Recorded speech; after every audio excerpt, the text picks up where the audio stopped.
আজকে আমি আপনাদের সাথে যে ব্যাপারটা নিয়ে আসলে কথা বলবো সেটা হচ্ছে যে কাঞ্চনজঙ্ঘা।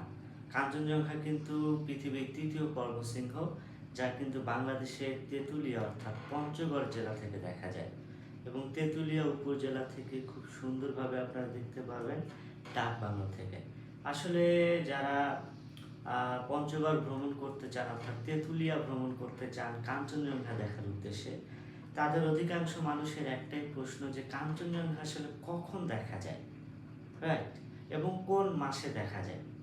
আসলে কাঞ্চনজঙ্ঘা দেখার ব্যাপারটা হচ্ছে আসলে ওয়েদারের উপরে।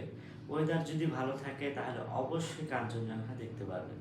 আসলে এখন আমরা বুঝবো কিভাবে যে আসলে কোন মাসে কাঞ্চনজঙ্ঘা দেখা যায়। তো আমরা যেটা জানি হচ্ছে শরতের আকাশের পরেই যে হেমন্তের আকাশ, আকাশ কিন্তু নীল থাকে হেমন্তে, যার কারণে কোনো রকম মেঘ থাকে না।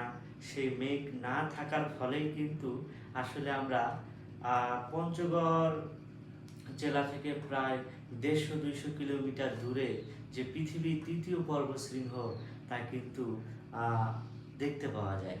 আসলে এটা আসলে একটা আনন্দের বিষয় এবং বাংলাদেশ থেকে আমরা খুব সুন্দর দেখতে পারি। আমার নিজের পার্সোনালি অভিজ্ঞতা থেকে ২০২০ সাল ২১ সাল খুব সুন্দর দেখা যায়। যখন করোনা ভাইরাস যখন ছিল সেই সময় কিন্তু আবহাওয়া একটা অন্যরকম ছিল। যাই হোক, তখন খুব সুন্দর দেখতে পাইছি, এখনও দেখতে পাবেন আপনারা আশা করি। তবে আমি আপনাদেরকে জানাইতে চাই যে অক্টোবরের হচ্ছে ১৫ তারিখ থেকে নভেম্বরের ১৫ তারিখ পর্যন্ত, অর্থাৎ এই একটা মাস কিন্তু কাঞ্চনজঙ্ঘা দেখতে পাওয়া যায়। আসলে প্রতিদিন কিন্তু দেখা যায় না এই সময়ের মধ্যে, যখন আসলে আকাশ পরিষ্কার থাকে তখন দেখা যায়, ঠিক আছে। তবে আমি আপনাদেরকে আমার অভিজ্ঞতা থেকে একটা বিষয় বলতে পারি, সেটা হচ্ছে আপনারা যদি অক্টোবরের ২৫ তারিখ থেকে নভেম্বরের ৫ তারিখ, ঠিক আছে, এই ১০-১১ দিন যদি আপনারা একটু যদি ওয়েদার দেখে যেতে পারেন, তাহলে কিন্তু আমি আশা করি যে আপনারা কাঞ্চনজঙ্ঘা দেখতে পাওয়ার একটা সম্ভাবনা থাকে। কারণ আমি যতবার গিয়েছিলাম ততবারই কিন্তু ঠিক এই সময়ের মধ্যে গেছি, ঠিক আছে। আমি আমার জীবনের প্রথম যখন কাঞ্চনজঙ্ঘা দেখতে পাই, সেটা সাল ২০২০, ২০ কি ২১ আমার স্মরণে নাই, যাই হোক ২০২০ কি ২১, কিন্তু আমি অক্টোবরের ৩০-৩১ এই সময় গিয়েছিলাম। তখন কিন্তু আমি কাঞ্চনজঙ্ঘা দেখতে পেয়েছিলাম। তারপর থেকে যখন আমি নিজে অ্যানালাইসিস করি তখন দেখি যে ২৫ তারিখ থেকে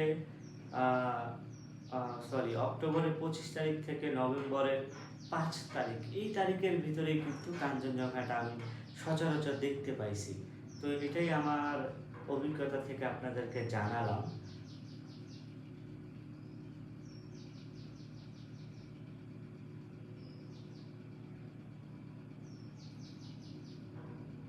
সর্বোপরি সর্বোপরি মূল কথা হচ্ছে কাঞ্চনজঙ্ঘা দেখতে পাওয়া যায় আসলে আবহাওয়ার উপরে, ঠিক আছে।